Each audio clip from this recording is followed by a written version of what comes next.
been an ever-present for the Super League side this season, so congratulations to young George Lawler.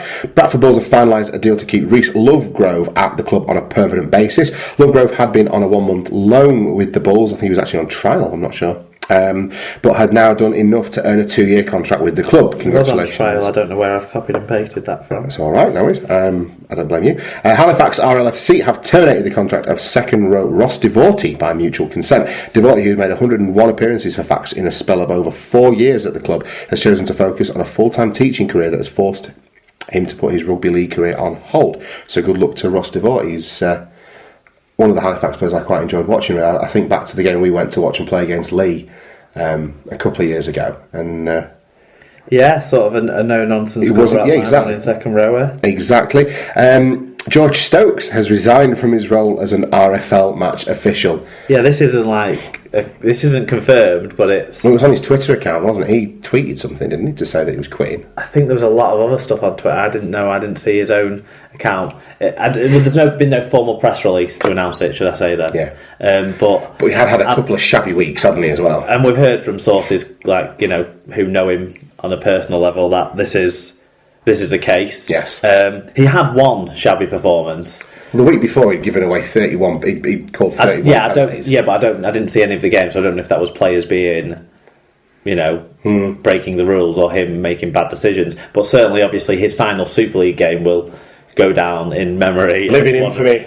One of the most. But maybe this explains why he was so patchy in that performance. He did have a game on the Sunday of that weekend as well, and only gave about 12 penalties in that game or something ridiculous. So it was a different. It brings his average down, different approach. But maybe that explains if he was battling with this sort of decision. Uncomfortable in his role, considered resigning last year, I've heard, but continued on. It's a shame for the sport. We've lost another qualified referee who, whilst we have questions over his performance last week, legitimately so, you still want to keep these guys in the game. I mean, we've lost enough for various reasons. Tragically, Chris Leatherbarrow, Tim Roby's gone to Australia, and we also lost what's his face, who's on the charges for beating up a 10-year-old at a game. Oh God, yeah.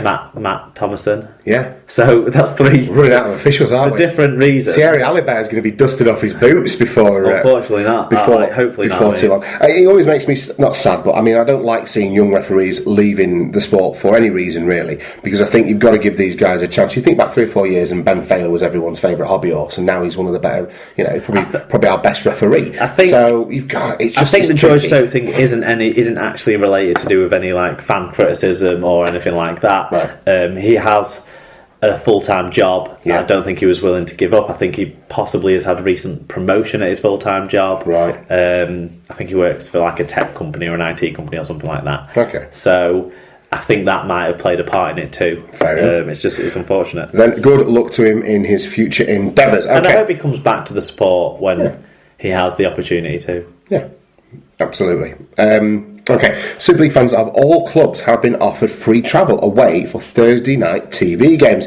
The idea to boost attendances and improve atmospheres on a Thursday night is a joint initiative from all 12 Super League clubs.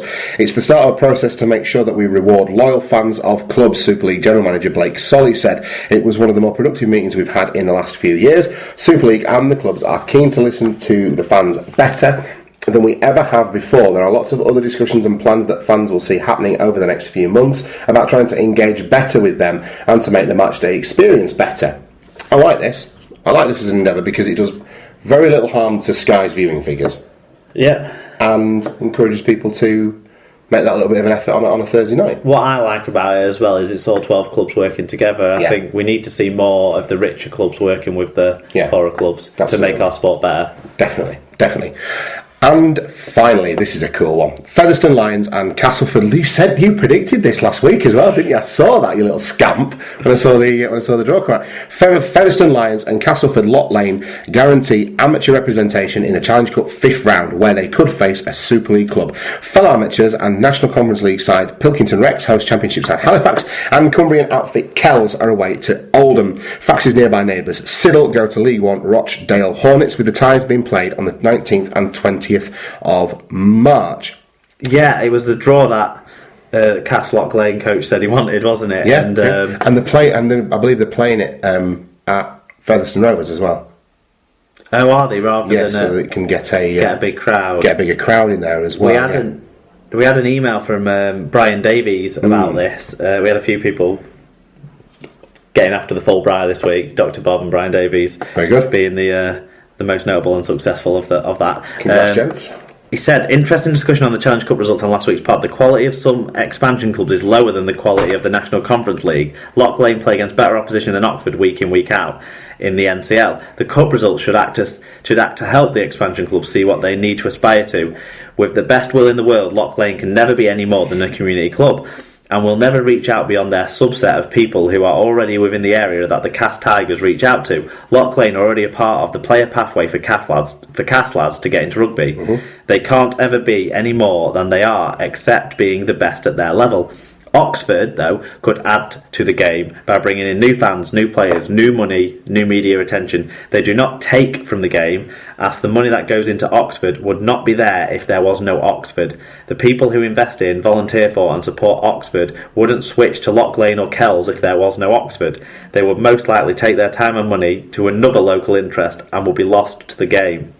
So to me, the Cup results should be viewed as a great occasion for the NCL clubs to show the quality they have and get some attention by beating clubs who are part of the pro game.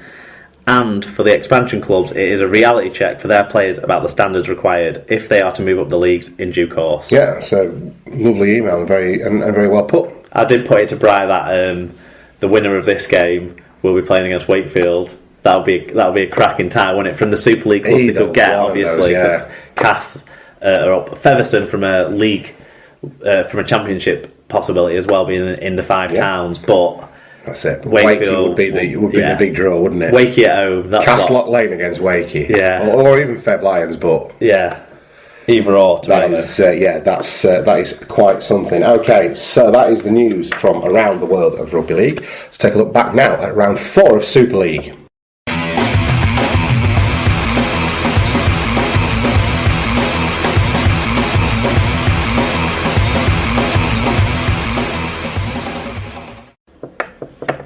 Okay, so in a week where away travel for fans on Thursday night games was announced, there was a big crowd up at the AJ Bell, made up with a lot of Warrington fans as well. 4,381 people, the lowest attended game of the round, but yeah. Well, the stand looked full. The Warrington stand was full, yeah. That's the point I was trying to make, don't be a twat.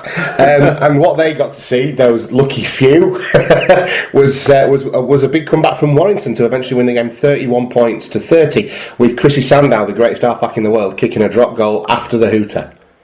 Yeah, it was a thrilling moment, wasn't it? And Cracking, some of the photos that have come out in the sort of falling sleet were absolutely outstanding. And it sort of makes you start to forget about the absolutely shocking attempts at drop goals you saw from the Salford halfback. Oh yeah, horrendous. Dobson's in particular was just woeful. And it also makes you forget a little bit about how soft the defences were at the start of this game. Yeah, it wasn't a classic in terms of execution and skill, but as a piece of theatre, it was very enjoyable because Salford sort of kind of built this early lead, and you thought, well, there's no way that they'll capitulate now. They seem to have Warrington's number, and the Wolves came out and kind of through a combination of their own endeavour and skill, but also a little bit of cheekiness got under the skin of Salford as well. I love watching. I mean, I've been a big fan of Ben Curry now for quite a while in terms of his playing ability, but I did enjoy watching him get hold of that big bear, Murdoch Masilla, and just sort of start yanking on his tail a little bit and winding him up and getting under his skin, because Murdoch Masilla had been an effective player for Salford, and that battle between him and Tim Curry was really interesting and exciting as well. Tim Curry? Isn't he like a basketball player from the night? No, Tim Curry is the actor who played It. Oh, right. Who do I mean? Not Tim Curry. Why can't I remember the kid's name? Ben Curry. Ben, thank you so much. God, you knocked me sideways. I think I started by saying Ben. Yeah? Yeah, not Tim Curry. Ben Curry. Do you know what? It was a good game.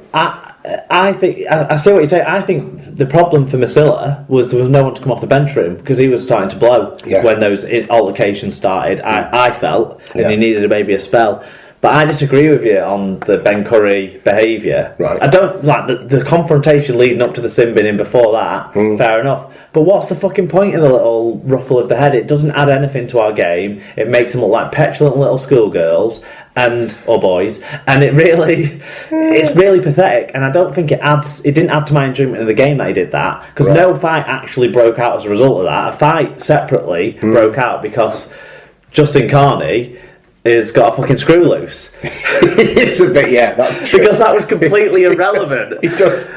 Fuck you. Yeah, he was basically waiting for a breaking play where he thought he could punch someone behind the referee's back.